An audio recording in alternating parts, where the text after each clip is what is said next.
نحمده ونصلي على رسوله الكريم اما بعد فاعوذ بالله من الشيطان الرجيم بسم الله الرحمن الرحيم رب اشرح لي صدري ويسر لي امري واحلل عقدة من لساني يفقهوا قولي۔ اللہ تعالیٰ کا لاکھ لاکھ شکر ہے جس نے ہمیں انسان بنایا۔ اس کا احسان ہے ہم پر کہ اس نے ہمیں مسلمان پیدا کیا۔ مسلمان بنانے کے بعد اس نے ہمیں صرف سوچ سمجھ سے ہی نہیں نوازا بلکہ اس کے ساتھ ساتھ بہترین رہنمائی بھی عطا کی، ایسی رہنمائی جس سے نہ صرف یہ کہ ہماری یہ زندگی خوبصورت ہو جائے، خوشحال ہو جائے، بلکہ اس کے ساتھ ساتھ ہماری اصل زندگی، ہمیشہ کی زندگی بھی پرسکون ہو جائے۔ چونکہ اللہ تعالیٰ ہمارا خالق ہے، وہ ہمیں ہم سے زیادہ جانتا ہے، بہتر جانتا ہے کہ ہماری ضروریات کیا ہیں۔ تو جہاں اس نے ایک طرف ہمارے جسم کی ضروریات کے لیے طرح طرح کی نعمتیں اس دنیا میں پیدا کی ہیں، کھانے پینے کے سامان اور زندگی کی دوسری راحتیں، اور پھر اس کے لیے انسان کو کوشش کرنے اور محنت کرنے کا جذبہ بھی دیا ہے، وہاں دوسری طرف اس نے ہمارے لیے روح کی تسکین اور دل کی خوشی کے سامان بھی پیدا کیے ہیں۔ لیکن آج ہم دیکھتے ہیں کہ انسان مادی زندگی میں جتنی ترقی کرتا جا رہا ہے اتنا ہی روحانی طور پر کمزور ہوتا جا رہا ہے۔ جتنی زیادہ ہمیں دنیا کی نعمتیں میسر آتی جا رہی ہیں، دلوں کی خوشیاں اور روح کا سکون اتنا ہی کم ہوتا چلا جا رہا ہے۔ آخر اس کی کیا وجہ ہے؟ کیا خوشی صرف مال و دولت کی کثرت کا نام ہے؟ کیا خوشی صرف اچھے لباس سے حاصل ہوتی ہے؟ کیا خوشی ایک اچھے گھر میں رہنے سے حاصل ہوتی ہے؟ نہیں، یقیناً نہیں۔ اس لیے کہ بہت سے لوگ جنہیں دنیا کی یہ ساری نعمتیں حاصل ہیں، سب کچھ ان کے پاس ہے، اس کے باوجود وہ خوش نہیں ہیں۔ دنیا میں ایک کثیر تعداد ان انسانوں کی ہے کہ جو سکون سے سو بھی نہیں سکتے، جو ذہنی طور پر پریشان حال ہیں۔ ایسے میں انسان کے لیے ضروری ہے کہ وہ اپنے خالق ہی سے پوچھے کہ اس کا علاج کس چیز میں ہے اور اسے اس دنیا میں بھی پرسکون رہنے کے لیے کیا کرنا چاہیے۔ بسا اوقات ہم ٹرینکولائزرز کے ذریعے یا ایسی دواؤں کے ذریعے اپنے آپ کو کام ڈاؤن کر لیتے ہیں، سلا دیتے ہیں، اپنے آپ کو بے حس کر دیتے ہیں کہ جس سے ہم کم سوچیں، کم پریشان ہوں، لیکن یہ کوئی مستقل حل نہیں ہے۔ ایسی کیفیت میں انسان دنیا کی نعمتوں سے صحیح طور پر مستفید نہیں ہو سکتا۔ تو آئیے دیکھتے ہیں وہ کون سی چیزیں ہیں، وہ کون سے کام ہیں، وہ کون سے طریقے ہیں جن کو اختیار کر کے ہم خوشی پا سکتے ہیں، سکون پا سکتے ہیں۔ جب ہم قرآن پاک پر غور کرتے ہیں، جو کہ اللہ تعالیٰ نے انسان کے لیے ایک رہنمائی کی کتاب بنا کر بھیجا ہے، ذالک الکتاب لا ریب فیہ ھدی للمتقین، اس کے ساتھ ایک معلم بھی بھیجا رسول اکرم صلی اللہ علیہ وسلم کو، جنہوں نے آ کر خوشی کا راز اور پرسکون زندگی کا گر انسانوں کو بتایا اس کتاب کے ذریعے اور اپنی عملی زندگی کے ذریعے۔ تو ہم دیکھتے ہیں کہ چند ایک چیزیں ہمارے سامنے آتی ہیں جن کو اپنا کر انسان پرسکون زندگی بسر کر سکتا ہے۔ اس میں سب سے پہلی چیز تو بذات خود ایمان ہے، اور ایمان ایسا ایمان جو زندہ ایمان ہو، محض ایک ریچول کے طور پر نہ ہو، صرف ایک پیدائشی ایمان نہ ہو، بلکہ شعور کے ساتھ، پورے احساس کے ساتھ، ہوش و حواس کے ساتھ ان تمام چیزوں کو ماننا جنہیں اللہ تعالیٰ نے ماننے کے لیے ضروری قرار دیا ہے۔ اور اس میں سب سے بڑھ کر خود اللہ سبحانہ و تعالیٰ کی ذات پر پورا ایمان اور یقین، اور اس بات کا ایمان اور یقین کہ وہ ذات ایسی ذات ہے، وہ رب ایسا رب ہے کہ جس کے ہاتھ میں زمین و آسمان کی بادشاہت ہے اور وہ ہر چیز پر پوری قدرت رکھتا ہے، وہ بھروسے کے لائق ہے، وہ سب سے سچا ہے، اس کی بات سب سے زیادہ انصاف پر مبنی ہے۔ پھر اس کے بعد انسان کو جو چیز سکون دیتی ہے وہ فائدہ مند علم ہے۔ سیکھتے رہنا انسان کی زندگی میں خوشیوں کا سامان پیدا کرتا ہے۔ خواہ آپ زندگی کے کسی بھی موڑ پہ پہنچ جائیں، خواہ آپ بچے ہوں، آپ جوان ہوں، آپ بوڑھے ہوں، آپ مرد ہوں یا عورت ہوں، اگر آپ کا علم کے ساتھ کسی بھی طرح تعلق ہے تو آپ ایک پرسکون زندگی گزار سکتے ہیں۔ اس میں فارمل ایجوکیشن کے علاوہ عام روزمرہ زندگی میں مطالعے کی عادت، اچھی بکس کی ریڈنگ انسان کے لیے ایک بہترین دوست کا کام کرتی ہے۔ جس طرح انسان کو انسانوں سے خوشی ملتی ہے اگر انسان کے لیے واقعی انسانوں والا رول ادا کرے، تو اسی طرح اچھی کتابیں ہمیشہ انسان کو سکون بخشتی ہیں۔ اس کے لیے اگر ہم اپنی ایک عادت ڈال لیں کہ صبح کے وقت میں یا رات کے وقت میں یا دوپہر میں یا کسی نہ کسی وقت میں کسی بھی اچھی کتاب کے ساتھ ضرور تعلق رکھنا ہے۔ اب دیکھیے کہ پڑھنے کو بہت کچھ ملتا ہے، ریڈنگ کے لیے بہت کچھ اس وقت کتابیں موجود ہیں، لیکن ہر طرح کی کتابیں سکون نہیں بخشا کرتی۔ کچھ کتابیں تو ایسی ہوتی ہیں جو الٹا انسان کا سکون برباد کر دیتی ہیں۔ اس معاملے میں بھی سلیکشن بہت ضروری ہے اسی لیے میں نے لفظ استعمال کیا ہے نفع مند علم، فائدہ مند علم، جو ہمیں دنیا میں کسی قسم کا فائدہ دے یا پھر آخرت کے اعتبار سے فائدہ مند ہو. کیونکہ کچھ کتابیں ایسی ہوتی ہیں جو وقتی طور پر تو ایک خوشی کا سبب بنتی ہیں یا ذہنی انٹرٹینمنٹ کا سبب بنتی ہیں، لیکن حقیقت میں انسان کے قلب و روح میں سکون کا سبب نہیں بنتی. اس لیے کتابوں کے انتخاب میں یہ بات ضروری ہے کہ ایسی چیز انسان کے سامنے ہو، وہ چیز پڑھے کہ جس سے اس کی زندگی میں ایک امنگ پیدا ہو، کچھ کرنے کا جذبہ پیدا ہو، اس کو زندگی میں ایک روشنی ملے، اس کی امید میں اضافہ ہو، مایوسی سے بچانے والی چیز ہو. اس لیے علم نافع جو ہے وہ دلوں کو کھولتا ہے، وہ دلوں کے غم کو دور کرتا ہے اور انسان کے بہت سے بوجھ کو بانٹ لیتا ہے. اس دنیا میں بہترین دوست کتاب ہے، یعنی بہترین دوست اگر کوئی ہو سکتا ہے تو وہ کتاب کا ساتھ ہے. کتاب ایسے وقت میں بھی انسان کے پاس ہوتی ہے جب انسانی دوست انسان کو چھوڑ جاتے ہیں یا اپنی مجبوریوں کی وجہ سے کام نہیں آ سکتے. یہ ایک خاموش ساتھی ہے کہ جس سے آپ جس وقت چاہیں فائدہ اٹھا سکتے ہیں. اس لیے اچھی کتابوں کا مطالعہ سکون دینے والی چیز ہے. آپ دیکھیں کہ مثلاً آپ کو نیند نہیں آ رہی، آپ کا دل نہیں لگ رہا، آپ بے چین ہو رہے ہیں، کوئی بھی اچھی کتاب پڑھنا شروع کریں، آپ دیکھیں گے کہ تھوڑی دیر کے بعد خود بخود آپ کو نیند آنے لگے گی. آپ تنہائی محسوس کر رہے ہیں، گھبراہٹ ہو رہی ہے، ڈپریشن ہو رہا ہے، آپ اچھی کتاب پڑھنا شروع کریں، آپ دیکھیں گے کہ اس میں فوراً کمی ہونے لگے گی، کیونکہ وہ کتاب آپ کو اپنے اندر انوالو کر لے گی. اور ان کتابوں میں سب سے بہترین کتاب جس میں ہر علم کی بنیاد ہے، جو تمام علوم کا منبع ہے، جہاں تمام علم جمع ہو جاتے ہیں، وہ اللہ کی کتاب ہے. اللہ کی کتاب دراصل ہماری روح کی غذا کے طور پر آئی ہے. جس طرح جسم کو کھانے پینے کی ضرورت ہے، اسی طرح ہماری روح کو بھی سکون چاہیے، اور وہ اللہ کی کتاب سے ملتا ہے. اور اللہ تعالیٰ خود اس کتاب کا تعارف قرآن پاک میں فرماتے ہیں، کتاب انزلناہ الیک مبارک، یہ کتاب جسے ہم نے آپ کی طرف اتارا ہے بہت برکت والی ہے. ایک اور جگہ پر آتا ہے وَنُنَزِّلُ مِنَ الْقُرْآنِ مَا هُوَ شِفَاءٌ وَرَحْمَةٌ، ہم قرآن میں سے وہ چیزیں اتارتے ہیں جو شفا اور رحمت ہے. ایک اور جگہ پر آتا ہے شفاء لما فی الصدور، کہ یہ کتاب سینے کی بیماریوں کے لیے، دل کی بیماریوں کے لیے شفا کا کام کرتی ہے. تو گویا اللہ کی کتاب کا پڑھنا اور صرف تلاوت کرنا ہی نہیں بلکہ اس کو سمجھ کر پڑھنا انسان کے گہرے غم، دکھ اور ڈپریشن کا علاج ہے. یہ ایک ایسا تجربہ ہے جس کے کرنے کے بعد کوئی بھی شخص مایوس نہیں رہ سکتا، صرف اس کو آزمانے کی ضرورت ہے. اس کے بعد دوسری چیز جو انسان کے غم کو دور کر سکتی ہے وہ استغفار کی کثرت ہے، یعنی اپنے گناہوں کی معافی مانگتے رہنا. ہم انسان ہیں، کمزور ہیں، ہم سے خطائیں ہوتی ہیں، اللہ تعالیٰ کے حق میں بھی ہم سے کمی ہوتی ہے اور بندوں کے حق میں تو نہ جانے کتنی دفعہ کمی ہوتی ہے. بعض اوقات ہم سے ایسی حرکتیں ہو جاتی ہیں کہ ہمیں احساس بھی نہیں ہوتا، اندازہ بھی نہیں ہوتا، اور دوسرا شخص اس سے دکھی ہو جاتا ہے. یہ ہم میں سے ہر ایک کا تجربہ ہے. اور ایسے میں جس شخص سے ہمیں تکلیف پہنچی ہوتی ہے اس کو جب احساس بھی نہیں ہوتا، ہم سے معافی کہاں مانگ سکتا ہے؟ یا اگر اسی طرح ہم کسی کے لیے دکھ اور تکلیف کا سبب بنے ہیں تو ہم بھی کسی سے معافی نہیں مانگتے. تو ایسے میں استغفار کی کثرت جو ہے وہ انسان کے گناہوں کو دھوتی ہے، انسان کی ایسے ہی غلطیوں کا ازالہ کرتی ہے، انسان کے دل سے بوجھ ہٹاتی ہے اور انسان کو اللہ کے قریب کرتی ہے. اسی لیے حدیث پاک میں آتا ہے من لزم الاستغفار جعل اللہ له من كل هم فرجا، جس نے استغفار کی پابندی کی اللہ تعالیٰ اس کے لیے ہر غم اور ہر فکر اور پریشانی سے نکلنے کا راستہ بنا دیں گے. نوح علیہ السلام نے اپنی قوم کو بھی اسی چیز کا وعدہ کیا تھا، فَقُلْتُ اسْتَغْفِرُوا رَبَّكُمْ إِنَّهُ كَانَ غَفَّارًا، میں نے اپنی قوم سے کہا کہ تم اپنے رب سے استغفار کرو، یقیناً وہ بہت معاف کرنے والا ہے. فائدہ تمہیں اس سے کیا ہوگا؟ یرسل السماء علیکم مدرارا، تمہارے لیے آسمان کو برسنے والا بنائے گا، یعنی خوب بارشیں برسیں گی، اور بارش جو ہے وہ اللہ کی رحمت کی علامت ہوتی ہے. اسی طرح وَيُمْدِدْكُمْ بِأَمْوَالٍ وَبَنِينَ، تمہیں مال اور بیٹوں سے نوازے گا. وَيَجْعَلْ لَكُمْ أَنْهَارًا، اور تمہارے لیے نہریں جاری کر دے گا. یعنی دنیا کی نعمتیں اور رحمتیں جو ہیں وہ کثرت استغفار سے آتی ہیں. جب کبھی دل میں کوئی دکھ، کوئی غم، کوئی ڈپریشن آنے لگے، فوراً استغفر اللہ شروع کر دیں. استغفر اللہ ربی من کل ذنب واتوب الیہ، اللہم اغفر لی ذنبی، اللہم اغفر لی. اور اگر عربی میں کوئی بھی نہیں آتی تو ہم اردو میں یا انگریزی میں اللہ تعالیٰ سے براہ راست اپنے گناہوں کی معافی مانگ سکتے ہیں کہ یا اللہ تو مجھے بخش دے، میری ان خطاؤں کو بھی جو مجھ سے ہو گئی انسان ہونے کے ناطے، ان غلطیوں کو بھی معاف کر دے کہ جو میں نے انجانے میں کی، ان گناہوں کو بھی معاف کر دے جو سب کے سامنے کیے، اور ان کو بھی معاف کر دے جو چھپ کر کیے.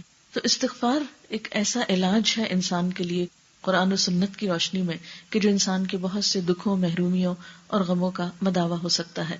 پھر اسی طرح استغفار کے علاوہ کوئی بھی اور ذکر، قرآن پاک میں اللہ تعالیٰ فرماتے ہیں الا بذکر اللہ تطمئن القلوب، سنو خبردار رہو، اللہ کے ذکر سے دلوں کو اطمینان ملتا ہے، دلوں کو سکون ملتا ہے.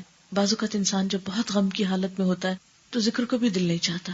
ایسے میں انسان اگر ہمت کر کے صرف اللہ اللہ ہی کو پکارنے لگے، یا سبحان اللہ و بحمدہ سبحان اللہ العظیم، اللہ اکبر، الحمدللہ، سبحان اللہ، لا الہ الا اللہ، کوئی بھی چیز جو انسان کے لیے پڑھنے میں آسان ہو، انسان اس سے فائدہ اٹھا سکتا ہے. لیکن ذکر کی کثرت جو ہے یہ انسان کے دل کو روشن کرتی ہے، انسان کے دلوں کے بوجھ کو اتارتی ہے.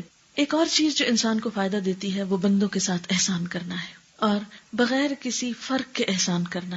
خواہ کوئی اپنا ہم مذہب ہو، ہم وطن ہو، یا ہم زبان ہو، یا ہم رنگ ہو یا نہ ہو، کوئی شخص کسی بھی دین کا ہو، کسی بھی مذہب کا ہو، کسی بھی رنگ صورت کا ہو، کسی بھی سٹیٹس کا ہو، کہیں کا بھی ہو، کوئی بھی انسان، اس کے ساتھ اچھائی برتنا، اس کے ساتھ احسان کرنا، اس کا بھلا کرنا، اس کے کام آنا، اس کی خیرخواہی سوچنا دلوں کو سکون بخشتا ہے. جب آپ کا دل سب انسانوں کے لیے محبت کرتا ہے، جب آپ کے دل میں ہر ایک کے لیے پیار ہے، جب آپ کے دل میں ہر ایک کے لیے خیرخواہی کا جذبہ ہے، تو یہ ایسی بہترین چیز ہے کہ جس کی اللہ تعالیٰ کے ہاں بہت قدر ہے، کیونکہ اللہ تعالیٰ اپنی مخلوق سے محبت کرتا ہے. اس لیے کسی بھی تعصب کے بغیر، کسی بھی فرق کے بغیر ہر انسان کے ساتھ خیرخواہی. عموماً ایسا ہوتا ہے کہ ہم یا تو اپنے خون کے رشتوں سے محبت کرتے ہیں، یا پھر اپنے دوستوں سے محبت کرتے ہیں، یا یہ کہ جو ہماری برادری یا خاندان یا زبان بولنے والا ہو اس سے محبت کرتے ہیں، یا اس کا بھلا چاہتے ہیں، یا اس کے لیے ہماری ہمدردیاں ہوتی ہیں. لیکن جب ایک انسان ان تمام چیزوں سے بالا ہو کے سوچتا ہے، کوئی کالا ہو یا گورا ہو، کوئی بھی زبان بولتا ہو، لیکن جب انسان اس کو اس نظر سے دیکھتا ہے کہ یہ میرے رب کی مخلوق ہے، اسے بھی میرے رب نے بنایا ہے، اور یہ بھی آدم کی اولاد میں سے ہے، اور اس رشتے میں مجھے اس کے ساتھ ہمدردی ہے، تو آپ دیکھیں گے کہ یہ چیز آپ کے دل کو سکون دے گی. ہوتا یہ ہے کہ بندوں کے ساتھ ہمارا معاملہ اسی طرح ہوتا ہے جیسی ہماری ان کے لیے سوچ ہوتی ہے. لوگ ہمیں ویسے ہی نظر آتے ہیں جیسے ہماری اپنی نگاہ ہوتی. آپ دیکھیے کہ مثلا اگر میں اینک اتار دوں تو اس سے کیا ہوگا کہ میری نگاہ کمزور ہے تو مجھے سب کی شکل صحیح نظر نہیں آئے گی، حقیقت پہ فرق پڑ جائے گا. آپ کچھ ہے، مجھے کچھ اور نظر آ رہا ہے، لیکن چشمہ لگانے سے وہ سچویشن بدل جاتی ہے. اسی طرح اگر یہ چشمہ کلرڈ ہو جائے تو رنگ بھی بدل جائیں گے. بالکل اسی طرح اندر کی نگاہ جو ہے، دل کی نگاہ جو ہے، یہ بھی اسی طرح رنگ بدلتی ہے. اگر آپ کے دل میں کسی کے لیے اچھائی ہے تو اس کی غلطی کو بھی آپ اچھائی سمجھیں گے، اس کی کوتاہی کو بھی آپ معاف کر سکیں گے. لیکن اگر اندر کوئی تعصب ہے، اندر کسی کے ساتھ نفرت اور ضد ہے، تو اس کی اچھی چیزوں پر بھی آپ خوش کبھی نہیں ہوں گے. اس لیے دل میں بندوں کے لیے، مخلوق کے لیے خیرخواہی کے جذبات پیدا کرنے کی ضرورت ہے، اور یہ کچھ مشکل کام نہیں. اگر کسی انسان کی کوئی بات بری بھی لگے تو انسان یہ سوچ لے کہ ہو سکتا ہے میرے اندر اس سے بھی زیادہ خامیاں ہوں. اگر کوئی شخص ایسی بات کر رہا ہے یا ایسا کام کر رہا ہے جو قابل نفرت ہے تو انسان کو سوچ لینا چاہیے کہ ہو سکتا ہے کہ میرے اندر بھی کوئی ایسی چیز ہو جو اللہ تعالیٰ کو پسند نہ آتی ہو، اور اگر میری ایسی حرکتوں کے باوجود رب مجھے رزق دے رہا ہے، میرے ساتھ احسان کر رہا ہے، تو مجھے بھی اس کے بندوں کے ساتھ احسان کرنا ہے. اگر کسی نے میرے ساتھ کوئی غلط معاملہ کیا تو ایسے موقع پر بھی معاف کرنے میں دیر نہیں لگانی چاہیے. روایات میں آتا ہے، قرآن پاک میں سورۃ النور میں یہ واقعہ موجود ہے، واقعہ افک کے نام سے، کہ سیدہ عائشہ رضی اللہ تعالی عنہا پر ایک الزام لگا تھا. ان کو ایک صحابی صفوان بن معطل کے نام سے منسوب کیا گیا تھا کہ شاید ان کے ساتھ کوئی برے ریلیشنز ہیں. یہ بہت بڑی بات تھی آپ کی عزت پر، اور مدینہ کے کچھ منافق اس الزام تراشی میں آگے تھے. ان سے متاثر ہو کر کچھ مخلص مسلمان جو تھے وہ بھی اس پروپیگنڈے کا شکار ہو گئے. تو ایسے میں حضرت ابوبکر صدیق رضی اللہ تعالی عنہ کے وہ رشتہ دار بنتے تھے، آپ ان کی کفالت بھی کرتے تھے، ان کا وظیفہ مقرر کر رکھا تھا کیونکہ وہ ضرورت مند تھے. تو وہ شخص بھی حضرت عائشہ پر الزام لگانے والوں میں تھے. تو جب آپ کو پتا چلا، اللہ تعالیٰ نے وحی اتاری اور معاملے کی حقیقت کھلی، تو حضرت ابوبکر صدیق رضی اللہ تعالیٰ عنہ نے قسم کھا لی کہ میں آج کے بعد اس شخص کی مدد نہیں کروں گا، کیونکہ اس نے میرے احسان کا بدلہ یہ دیا ہے کہ میری ہی بیٹی پر الزام لگایا ہے. تو فوراً قرآن پاک میں آیت اتری کہ وَلَا يَأْتَلِ أُولُو الْفَضْلِ مِنْكُمْ وَالسَّعَةِ، کہ تم میں سے جو فضل اور وسعت والے لوگ ہیں وہ ایسی قسمیں نہ کھایا کریں کہ غریب مہاجر مسلمانوں کی مدد نہیں کریں گے. الا تحبون ان یغفر اللہ لکم، کیا تم نہیں پسند کرتے کہ اللہ تعالیٰ تم کو معاف کر دے؟ تو معاف کر دو. یعنی اس سے بڑا زخم کسی کو کیا لگ سکتا ہے کہ اس کی بیٹی پر کوئی جھوٹا الزام لگائے اور انسان کو حق ہے کہ اس سے بدلہ لے، لیکن اللہ تعالیٰ کو پھر یہی پسند ہے کہ انسان دوسروں کی خطائیں معاف کر دے. کیونکہ دو ہی صورتیں ہوتی ہیں کسی بھی معاملے کے پیش آنے کے بعد، ایک یہ کہ انسان غلطی کرنے والے کو معاف کر دے، اور یہ کہ معاف نہیں کرے اور اپنے دل میں ہی پالے رکھے. اب آپ دیکھیں کہ اگر ہم پہلی صورت پر عمل کرتے ہیں کہ معاف کر دیتے ہیں تو اس سے ہمارا اپنا ہی دل ہلکا ہو جاتا ہے. دوسرے کو تو جو فائدہ ہوتا ہے سو ہوتا ہے، لیکن ہمیں خود بہت اس سے فائدہ ہوتا ہے. ایک اور دوسری شکل یہ ہے کہ ہم دوسرے کو معاف نہیں کریں، دل میں ہم غصہ بھرے رکھیں، غم پالے رکھیں، نفرت کے جذبات تازہ کیے رکھیں. کیونکہ ہوتا یہ کہ ہر چیز آہستہ سے بھولنے لگتی ہے، لیکن جب ہم دلوں میں گریں لگاتے ہیں تو پھر ہم کسی کا قصور معاف نہیں کرتے تو اس کو ہمیں تازہ کرنا پڑتا ہے، بار بار یاد دہانی کرانی پڑتی. اس سے ہم اپنے آپ کو خود ہی انگیج رکھتے ہیں اور ایسے میں ہمارا نقصان ہو جاتا ہے. تو اس لیے بہتر ہے کہ انسان دوسرے کو معاف کر دے. انسان کے اپنے ہی حق میں یہ بات بہتر ہے. پھر احسان کی شکل میں صرف کسی کی مالی مدد کرنا ہی نہیں ہوتا، بلکہ احسان میں انسان دوسرے کے ساتھ اچھا سلوک کرے، کسی کو مسکرا کر دیکھنا، کسی کے ساتھ بھلائی کا سلوک کرنا، کسی کے آگے بڑھ کر مدد کرنا. اور ہم دیکھتے ہیں کہ ہمارا دین ہمیں چھوٹے چھوٹے معاملات میں اچھے بول سکھاتا ہے. مثلاً اگر کسی مسلمان کو چھینک آ گئی ہے تو ہمیں کیا سکھایا گیا ہے کہ فوراً تم اس کو دعا دو، یرحمک اللہ کہو کہ اللہ تم پر رحم کرے. اسی طرح اگر کسی کو کوئی اچھی چیز ملی ہے تو اس کو مبارکباد دو، بارک اللہ فیکا، اللہ تمہیں اس میں برکت دے. اسی طرح مسلمان کا مسلمان پر یہ حق بتایا گیا ہے کہ جب وہ اسے دیکھے تو اس کو سلام کرے، اگر بیمار پڑ جائے تو اس کی عیادت کرے، اگر فوت ہو جائے تو اس کے جنازے پہ جائے، اس کے لیے بخشش کی دعا کرے. تو یہ چھوٹی چھوٹی چیزیں جن پر ہمارا کچھ بھی خرچ نہیں آتا. سلام کرنے پر کیا خرچ آئے گا؟ کسی کو اسمائل پاس کرنے میں ہمارا کیا خرچ آئے گا؟ کچھ بھی نہیں. اسی طرح اگر کوئی بیمار ہو گیا ہے اور ہم نے اس کا حال پوچھ لیا یا ویسے ہی ملاقات کے وقت حال پوچھ لیا تو ہمارا اس پر کوئی بھی خرچ نہیں آئے گا. کسی نے ہمیں سلام کیا تو ہم نے اس کا جواب دے دیا، تو دو لفظ ہی تو زبان سے بول رہے ہیں، ہم دن بھر پتہ نہیں کیا کچھ بولتے رہتے ہیں، لیکن اگر جواب دے کر ہم دوسرے کو خوش کر دیتے ہیں تو اس سے ہمارا کچھ بھی نقصان نہیں ہوتا. اور اسلام نے ان چھوٹے چھوٹے کاموں پر ہمیں نیکی کا تصور بھی دیا ہے کہ تم سلام کا آغاز کرو گے تو تمہیں 30 نیکیاں ملیں گی، جو جواب دے گا اس کو 10 نیکیاں ملیں گی. یعنی چھوٹی چھوٹی چیز پر ایک شوق دلایا ہے اچھا کام کرنے کا. تو یہ انسانی تعلقات میں ایک خوشگواری پیدا کرتے ہیں. اس لیے بندوں کے ساتھ احسان کرنا، آگے بڑھ کر سلام کرنا، اس بات کے انتظار میں نہ رہنا کہ دوسرا مجھے پوچھے، آگے بڑھ کر دوسرے کی مدد کرنا اور اس بات کے انتظار میں نہ رہنا کہ کوئی میری مدد کو آئے تو میں اس کی مدد کو جاؤں. نہیں، جو شخص آگے بڑھ جاتا ہے سارا اجر وہ لوٹ لیتا ہے، اللہ کی نگاہ میں بھی پسندیدہ ہوتا ہے اور بندوں کی نگاہ میں بھی عزیز اور محبوب ہوتا ہے. یہ نہیں ہو سکتا کہ آپ کسی سے ہمدردی کریں تو اس کے دل میں آپ کے لیے پھر جگہ نہ ہو. ٹھیک ہے کچھ لوگ احسان فراموش ہوتے ہیں لیکن سب ایسے نہیں ہوتے. اور اگر کوئی وقتی طور پر احسان نہ بھی مانے تو اللہ تعالیٰ اس کے لیے ایسی سچویشن ضرور پیدا کرتے ہیں کہ کسی دن وہ آپ کا احسان مانے. صرف صبر کی ضرورت ہوتی ہے، ایک وقت کے گزرنے کی ضرورت ہوتی ہے. نیکی ضائع نہیں جاتی، نیکی اپنا ایک وزن رکھتی ہے، نیکی اپنا ایک اثر رکھتی ہے. صرف ہم جلد بازی کرتے ہیں کہ اگر میں نے ابھی کسی سے اچھا کیا ہے تو فوراً ہی مجھ کو ریٹرن ملے. پھر اسی طرح انسان کو جو چیز سکون دیتی ہے اور جو چیز خوشحال اور خوشگوار زندگی کا سبب بنتی ہے وہ اس کی جرأت ہے، اس کی بہادری ہے. انسان کے دل کے اندر ایک عزم اور ایک پختہ ارادے کا ہونا انسان کے لیے بہت سی مشکلات کو آسان کر دیتا ہے. اب دیکھیے کہ خوف کیا چیز ہے. خوف باہر کی چیز نہیں، خوف ہمارے اپنے اندر کی چیز ہوتی. مثلا بچوں کو جب تک آپ نہیں ڈراتے اندھیرے سے تو وہ نہیں ڈرتے، لیکن جو ہی آپ ان کو اندھیرے سے خوف دلاتے ہیں یا بلی سے ڈراتے ہیں یا کتے سے ڈراتے ہیں یا کسی جن سے ڈراتے ہیں تو بچے ڈرنا شروع ہو جاتے ہیں. اور اگر آپ نے ان کے دل میں خوف نہیں ڈالا تو وہ خوف زیادہ نہیں ہوگے. جس چیز کا آپ کو علم نہیں، مثلا دیوار کے پیچھے کیا ہے، اگر آپ کو نہیں پتا تو آپ کے اندر کوئی خوف نہیں ہوگا، لیکن جو ہی آپ کو پتا چلے گا آپ ایک دم خوف زدہ ہو جائیں گے. تو اس خوف کا تعلق جو ہے وہ آپ کے اپنے اندر سے اور آپ کے علم سے اور آپ کے اپنے محسوسات سے ہوتا ہے. عموماً ہم بہت سی چیزوں کا ایسا خوف کرتے رہتے ہیں جس کی کوئی حقیقت نہیں ہوتی اور جس کے خوف کرنے کی کوئی ضرورت بھی نہیں ہوتی. اور اس خوف کو دور کرنے کے لیے سب سے مفید چیز اللہ کی ذات پر بھروسہ رکھنا ہے، ایک یقین کی کیفیت کا اپنے اندر ہونا ہے. پھر اسی طرح خوشحال زندگی کا ایک اور راز یہ ہے کہ انسان اپنے دل کو نفرت، حسد، عداوت اور بغض ان جذبات سے پاک کرے. جس طرح ہم اپنے جسم کی صفائی کرتے ہیں، جن لوگوں کو روز نہانے کی عادت ہوتی، اگر ایک دن وہ نہیں نہائے تو ان کو چین نہیں آتا، ایک بے چینی لاحق ہو جاتی ہے. حتیٰ کہ بچوں میں آپ نے دیکھا ہوگا کہ چھوٹے بچوں کو جو بالکل نیو بورن ہوتے ہیں، اگر آپ ان کو روزانہ نہلانے کے عادی ہیں اور وہ صاف رہنے کے عادی ہیں اور اگر ایک دن آپ کسی مجبوری سے نہیں نہلا سکے تو بچہ سوتا نہیں ہے. یعنی طبیعت پہ اتنا فرق پڑ جاتا ہے.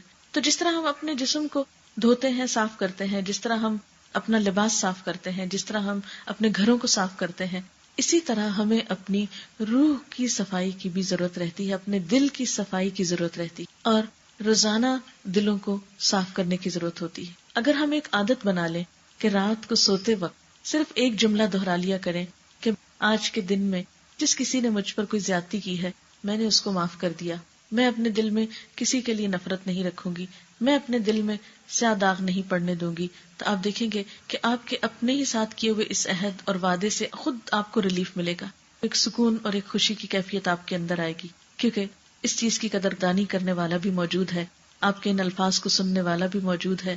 لا تأخذہ سنۃ ولا نوم، جس کو نہ نیند آتی ہے نہ اونگ آتی ہے، آپ سو رہے ہوتے ہیں وہ ہمیشہ جاگتا ہے، اور آپ کے اندھیرے میں یا دن میں یا رات میں کیے ہوئے کسی بھی کام سے وہ پوری طرح واقف ہے۔ اگر کوئی انسان اس کام کی آپ کو جزا نہ بھی دے تو ہم تو مسلمان ہیں، آخرت پر یقین رکھتے ہیں، یہ یقین رکھتے ہوئے کہ میرے اس عمل سے میرا رب راضی ہوگا اور میرے اس عمل سے مجھے بہترین جزا ملے گی، تو انسان کے لیے یہ کام کرنا آسان ہو جاتا ہے۔ کیونکہ کسی کی نفرت دل میں رکھنا دراصل کیا ہے؟ ایک میل ہے۔ نفرت کو آپ ایک میل سے تعبیر کر سکتے ہیں، ایک سیاہ داغ سے تعبیر کر سکتے ہیں۔ جب نفرت آپ کے دل میں ہوتی ہے تو وہ داغ آپ پہ لگا ہوتا ہے، جس سے آپ کر رہے ہیں اس کو کیا فرق پڑتا ہے؟ اس کو تو مثلاً آپ کوئی بری بات بولیں گے یا آپ اس سے برا کریں گے تو اس تک اثر جائے گا، ورنہ تو جب تک آپ اپنے دل میں رکھ کے آپ گڑ رہے ہیں، جل رہے ہیں، تو آپ ہی کو تکلیف ہو رہی ہے۔ اس لیے یک طرفہ طور پر ان چیزوں کو اپنے دل سے نکالنے کی کوشش کریں۔ آپ دیکھیے کہ اگر ہمیں تھوڑا سا بھی ایکسٹرا بوجھ اٹھا کے چلنا پڑے تو ہم تھوڑی دیر کے بعد تھک جائیں گے، بالکل اسی طرح ہماری روح تھک جاتی ہے نفرتوں کے بوجھ اٹھا اٹھا کر، دوسروں کے ساتھ ضد اور عداوت کے بوجھ اٹھا اٹھا کر۔ تو اگر اس کو اتار سکیں تو آپ دیکھیں گے کہ آپ کو اس سے ریلیف ملے گا، اور یہ صرف اپنے آپ کو سمجھانے کی ضرورت ہوتی ہے، اپنے آپ کو یقین دہانی کرانے کی کہ میرا یہ عمل رائے گاہ نہیں جائے گا۔ آپ دیکھیے کہ صدقہ مختلف طرح کا ہوتا ہے، مال کا صدقہ ہوتا ہے اور ایک عزت کا صدقہ بھی ہوتا ہے۔ سلف صالح کے بارے میں ملتا ہے کہ وہ بعض اوقات اس طرح دعا مانگتے تھے، یا اللہ تو میری یہ دعا قبول کر لے، میری یہ ضرورت پوری کر دے، میں نے اپنی عزت کا صدقہ کیا کہ اگر مجھے کبھی کسی نے کچھ برا کہا ہو یا میرے ساتھ برا کیا ہو تو میں نے اس کو معاف کر دیا۔ پھر اسی طرح جو چیز انسان کو خوشی بخشتی ہے وہ اپنی نگاہ، اپنی زبان اور اپنے دل کی حفاظت ہے۔ نگاہ کو ایسی چیزوں پہ پڑنے سے بچانا کہ جن کو دیکھنے سے اللہ تعالیٰ نے منع کیا ہے یا جن کا دیکھنا حرام قرار دیا ہے۔ اسی طرح زبان کو ایسی گفتگو سے بچانا کہ جس گفتگو کو اللہ تعالیٰ نے ناپسند کیا ہے، مثلا جھوٹ ہے، چغلی ہے، غیبت ہے، بد زبانی ہے، بد کلامی ہے، گالی گلوچ ہے، ان چیزوں سے منع کیا گیا ہے، اور ایک ایک لفظ لکھا جا رہا ہے۔ اپنے آپ کو ان چیزوں سے روک کر رکھنا اپنے ہی سکون کا باعث بنتا ہے، کیونکہ یہ تمام چیزیں حرام کے دائرے میں آتی ہیں۔ ہم بعض اوقات گندی چیزیں کھانا تو پسند نہیں کرتے، یعنی اگر ہمیں پتہ چل جائے کہ جو پانی ہم نے پیا ہے یا جو کھانا ہم کھا رہے ہیں اس میں کوئی جرمز ہیں یا گندگی ہے تو ہم ایک دم تھوک دیں گے اس کو، لیکن اسی زبان پر غیبت جیسی حرام چیز رکھتے ہیں، اسی سے ادا کرتے ہیں، یعنی گفتگو میں بہت سا حرام جو ہے یا بہت سی گندگی جو ہے اس کو ہم نگلتے چلے جاتے ہیں، بولتے چلے جاتے ہیں، اور اس کے لیے اپنے آپ کو روک نہیں سکتے۔ اگر ہمیں تھوڑی دیر کے لیے بھی احساس ہو جائے کہ ہم جو ابیوسو لینگویج مثلاً اگر کسی کو عادت ہو استعمال کرنے کی کہ ہم جو اپنے منہ سے یہ نکال رہے ہیں تو یہ بھی تو اسی طرح کی گندگی ہے جو اگل رہے ہیں، تو انسان اس گندگی کی کراہت کی وجہ سے اگر خود کو روک سکے اور اس کو جتنا وہ محسوس کرے گا اتنا ہی روکنے میں کامیاب ہوگا، تو آپ دیکھیں گے کہ اس عمل سے آپ کے اپنے ہی دل کو سکون ملے گا۔ پھر اسی طرح ایک اور اہم چیز جو ہے انسانوں کی پریشانی کا باعث بنتی ہے وہ فراغت ہے۔ کہتے ہیں کہ خالی ذہن شیطان کا گھر ہوتا ہے۔ فراغت انسان کی بہت بڑی دشمن ہے، اور فراغت کو بیکار کاموں سے پر نہیں کرنا چاہیے۔ انسان اپنی زندگی میں ایسے کام کرے کہ جس سے کسی انسان کا فائدہ ہو یا انسان کی اپنی آخرت کا فائدہ ہو، یعنی اپنے لیے ضرور ایسے کچھ نہ کچھ کام کرتے رہیں کہ جس سے کوئی تعمیری چیز سامنے آئے، کیونکہ اللہ تعالیٰ نے انسان کو عقل جیسی نعمت دی ہے، انسان کے اندر انرجی ہے، انسان کے اندر بہت سے اچھے جذبات ہیں، انسان کے اندر بہت اچھی سینسز ہیں، یہ سب چیزیں استعمال کرنے کے لیے اللہ تعالیٰ نے دی ہیں۔ جب ہم ان کو استعمال نہیں کرتے تو ان کو زنگ لگنے لگتا ہے، اور جب زنگ لگتا ہے تو ہمارے دلوں کو پریشانی ہوتی ہے اور ڈپریشن ہوتا ہے اور غم اور بے سکونی ہوتی ہے۔ اسی لیے آپ دیکھیں کہ جو لوگ مصروف رہتے ہیں، اور مصروفیت بھی ایسی نہیں کہ کسی بھی چیز میں مصروف ہو گئے، مصروفیت ایسی کہ جو بہت پروڈکٹیو ہو، بہت اچھی ہو، مفید ہو، دوسروں کے لیے فائدہ مند ہو یا اپنی ذات کے لیے فائدہ مند ہو، تو آپ دیکھیں گے کہ ایسے لوگ پریشانی میں کم مبتلا ہوتے ہیں۔ اور خصوصی طور پر مصروفیت کے لیے ایسے کاموں کو کرنے کی ضرورت ہے کہ جس سے انسانیت کا بھلا ہو اور جس سے اللہ تعالیٰ کی رضا انسان کو حاصل ہوتی ہو. پھر اسی طرح قناعت بہت بہترین نعمت ہے. قناعت کا مطلب کیا ہے کہ جو کچھ انسان کو ملا ہے اس پر راضی ہونا سیکھے. جب انسان کے اندر قناعت نہیں ہوتی تو انسان کے اندر کبھی بھی چین اور سکون آ نہیں سکتا.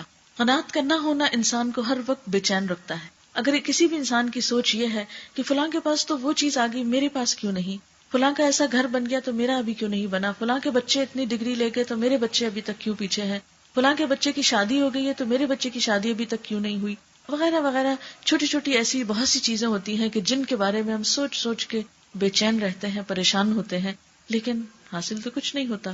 کیونکہ جو کام جس وقت ہونا ہے اسی وقت ہونا ہے. کوشش کرنے کے بعد انسان کو مطمئن ہونے کی کوشش کرنی چاہیے، یعنی عملی کوشش کے بعد مطمئن ہونا چاہیے، نہ کہ بے چین. کیونکہ بے چینی کبھی بھی کسی چیز کی اصلاح کا ذریعہ نہیں بنتی.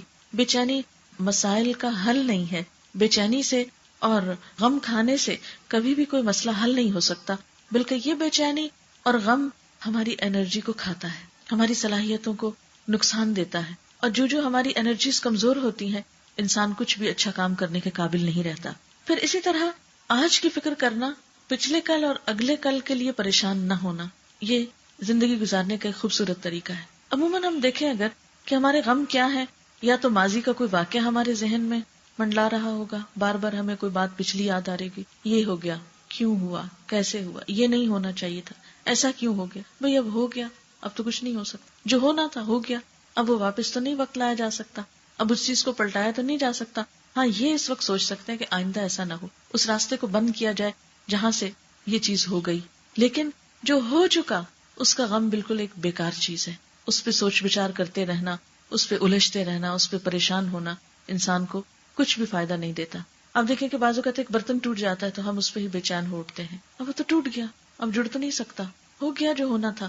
اب اگر اس کے ساتھ ہم اپنا دل بھی توڑ بیٹھے تو کوئی عقل مندی کی بات تو نہیں. اپنا آپ تو بہت قیمتی چیز ہے. ایک دنیا کی چھوٹی سی چیز کے نقصان کے لیے ہم اپنے آپ کو کیوں نقصان دیں؟ جو ہو گیا ہو گیا، بس ختم. اور جتنی جلدی آپ اس سے باہر آنے کی کوشش کریں گے اتنا ہی آپ کو فائدہ ہوگا. پھر اسی طرح دوسری مشکل ہماری کیا، ہم آئندہ کے بارے میں بہت سوچتے ہیں. یعنی جس طرح ہم عموماً گزرے ہوئے کل یا ختم شدہ کل کے بارے میں سوچ سوچ کے پریشان ہوتے ہیں، اسی طرح ہم آنے والے کل کے بارے میں بھی بہت سے تفکرات کا شکار رہتے ہیں. بہت سی انجانی سی وریز اور فکر اور خوف آنے والے دنوں کے بارے میں ہمیں لگا رہتا ہے. مثلاً ہم سوچتے رہتے ہیں جب میں بوڑھی ہو جاؤں گی پھر میرا کیا ہو، اگر خدا نخواستہ شوہر کو کچھ ہو گیا، کوئی بیماری ہو گئی تو کیا ہوگا، بچوں کی شادی نہ ہوئی تو کیا ہوگا. کل جو ہم نے دیکھا نہیں، جو ہمارے ہاتھ میں نہیں، اس کے بارے میں کچھ پتا نہیں کہ کل کیا ہوتا ہے. لیکن ہم انہونی باتیں یا وہ باتیں جن کا دنیا میں ابھی کوئی وجود نہیں، ان کو یاد کر کر کے تو غمزدہ ہوتے رہتے، پریشان ہوتے رہتے ہیں، فکر کرتے رہتے ہیں. ایسا کرنا انسان کو نقصان تو دیتا ہے، فائدہ کچھ نہیں دیتا. ایسے تمام امور کا علاج توکل میں ہے کہ انسان آنے والے خطرات کو سامنے رکھ کر پہلے سے پیش بندی کی کوشش کرے. لیکن ایک چیز یاد رہے کہ بہت سی چیزیں جو ہماری تقدیر کا حصہ ہیں ان کو ہم ٹال نہیں سکتے. مثلا موت کا ایک وقت مقرر ہے، آپ جتنی چاہیں فکر کریں، غم کریں، جب اس نے آنا ہے اس نے آ جانا ہے، اس نے پوچھنا نہیں ہے، انتظار نہیں کرنا. اسی طرح کچھ اور چیزیں بھی. تو ایسی چیزوں کے بارے میں دو کام ہمیں کرنا ہے. ایک تو یہ کہ جو ہمارے ہاتھ میں ہے اسے پوری طرح استعمال کریں، جو پریکاشنز ہم لے سکتے ہیں ان کو لیں، جو محنت ہم کر سکتے ہیں کسی بھی کام کو سنوارنے کی اس کو پورا کریں. اور اس کے بعد دوسری چیز یہ کہ اللہ تعالیٰ سے دعا کریں اور اللہ پر بھروسہ کریں اور معاملات اس کے حوالے کر دیں. کیونکہ جب تک انسان ایسا نہیں کرتا اس وقت تک انسان اس غم کے بوجھ سے آزاد نہیں ہو سکتا، اور اگر وہ بوجھ اٹھائے رکھے تو اپنا ہی نقصان ہے. اور یہ بھی ہو سکتا ہے کہ آپ کسی چیز کے بارے میں بہت ہی خوف زدہ رہیں، بہت ہی پریشان رہیں، اور جب وہ معاملہ پیش آئے تو آپ کو پتہ بھی نہ چلے کہ یہ ہوا کیا، وہ تو پتہ ہی نہیں چلا، میں تو بہت پریشان تھی کہ معلوم نہیں کیا ہوگا، اور وہ تو معاملہ آیا اور گیا. بعض اوقات کوئی بیماری آ جاتی، کوئی چھوٹی موٹی سرجری کرانی ہوتی، یا کوئی گھر میں چھوٹی موٹی تعمیر کرانی ہوتی ہے، یا کسی بھی چیز میں کوئی تبدیلی کرنا ہوتی ہے، یا کوئی سفر کرنا ہوتا ہے. تو آپ نے اکثر دیکھا ہوگا کہ لوگوں کو سفر کرنے سے پہلے خاص قسم کا خوف لاحق ہوتا، پیٹ میں بل پڑنے لگتا ہے کہ اب پتہ نہیں جس جہاز میں جاؤں گی وہ خدا نخواستہ کریش ہی نہ ہو جائے اس کا. حالانکہ اگر انسان سوچے تو دن رات میں کتنی اڑانے اڑتے ہیں جہاز، پوری دنیا میں ایئر ٹریفک